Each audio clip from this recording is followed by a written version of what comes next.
హైడ్రా పేరిట ఇక్కడ జరుగుతున్న హైడ్రామాలు మీరు చూస్తున్నారు. అది రేపు వరంగల్లో కూడా మోపైతుంది, ఇంకొకడ కూడా మోపైతుంది. ఆ పేదలకు అండగా నిలబడాలి. ఎందుకంటే ప్రభుత్వం ఒకటే తిరిగి వ్యవహారం చేయాలి. పేదవాళ్ళకు ఒక లెక్క, పెద్దవాళ్ళకు ఒక లెక్క అంటే నడవదు. పేదవాళ్ళకేమో పొద్దున పూట 3 గంటలకు పోతాం, బుల్డోజర్లు పెట్టి కూలగొడతాం. కానీ ముఖ్యమంత్రి అన్నగాడైతే మాత్రం 2-3 నెలలు టైం ఇస్తాం, నోటీస్ ఇచ్చి చేతులు దులుపుకుంటాం, అవతల పడతామంటే నడవది. పేదలైనా పెద్దలైనా చట్టం అందరికీ ఒకటే. నోటీసులు అందరికీ ఇవ్వాలి, న్యాయం అందరికీ చేయాలి. వాళ్ళ కండగా అన్యాయం జరిగితే ఆ పేదల కండగా మనం నిలబడాలి, గట్టిగా కొట్లాడాలి. నేను వినయనని కూడా కొడతా ఉన్నా, మీ దగ్గర మంచి వకీళ్ళు ఉన్నారు వరంగల్లో, మంచి లీగల్ టీం తయారు చేయి. ఎందుకంటే ఇప్పుడు మన కార్యకర్తలకు, మన నాయకులకు అండగా మనమే నిలబడాలి. మన నాయకులు, మన ముఖ్యంగా సీనియర్ అడ్వకేట్లు ఎవరెవరైతున్నారో ఒక 10 మంది బృందం పెట్టు, వాళ్ళకు మొత్తం ఖర్చులంతా పార్టీ ఇస్తుంది. ఏ కేసైనా మనమే కొట్లాడదాం, వాళ్ళ కండగా నిలబడదాం, ఆ పేదల కండగా మనం నిలబడదాం.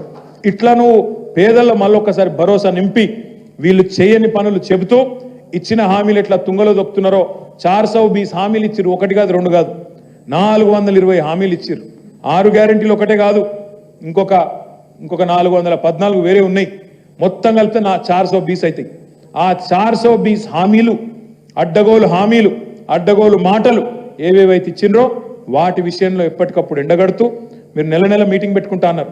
ఆ మీటింగ్కు దయచేసి ఒక ఎజెండా పెట్టుకోండి. ఆ ఎజెండాలో ఒక అంశం తీసుకోండి. 10-12 పెట్టుకుంటే నడవదు, ఒకటే ఎత్తుకోవాలి. నెలకు ఒక్కటి తీసుకోరు, ఎక్కువ తక్కద్దు. దాని మీద ధర్నాలు చేస్తారా, దాని మీద దరఖాస్తులు ఇస్తారా, దాని మీద ఏదైనా వినూత్నమైన నిరసన ప్రదర్శనలు చేస్తారా, దాని మీద అధికార యంత్రాంగం మీద ఒత్తిడి చేస్తారా, అట్లా పెట్టండి తప్ప మొక్కుబడి మీటింగ్లతో వేస్ట్. మొక్కుబడికి ఏదో నెలకు ఒకసారి పెట్టుకున్నామా అంటే పెట్టుకున్నాం, హాజరు వేయించుకున్నామా అంటే వేయించుకున్నాం, అట్లా కాదు. నెలకు ఒక టాపిక్ తీసుకోండి. ఒకసారి ఎస్సీ డిక్లరేషన్, ఒకసారి బీసీ డిక్లరేషన్, ఒకసారి మైనారిటీలను చేస్తున్న మోసం, ఇట్లా వరుసగా.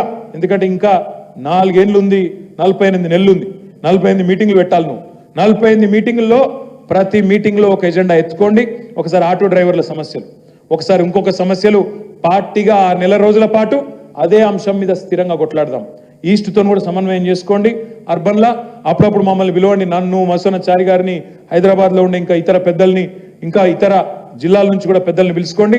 టాపిక్ బట్టి వ్యవసాయం అనుకోండి, రైతులకు సంబంధించిన సబ్జెక్ట్ అనుకోండి, ఆ రంగంలో నిష్ణాతులను పిలుచుకోండి. అదేవిధంగా బలహీన వర్గాల సమస్యలు అనుకుంటే ఆ రంగానికి సంబంధించిన, మనకు అందరు ఉన్నారు, మనకు లేనోళ్ళు ఎవరు లేరు.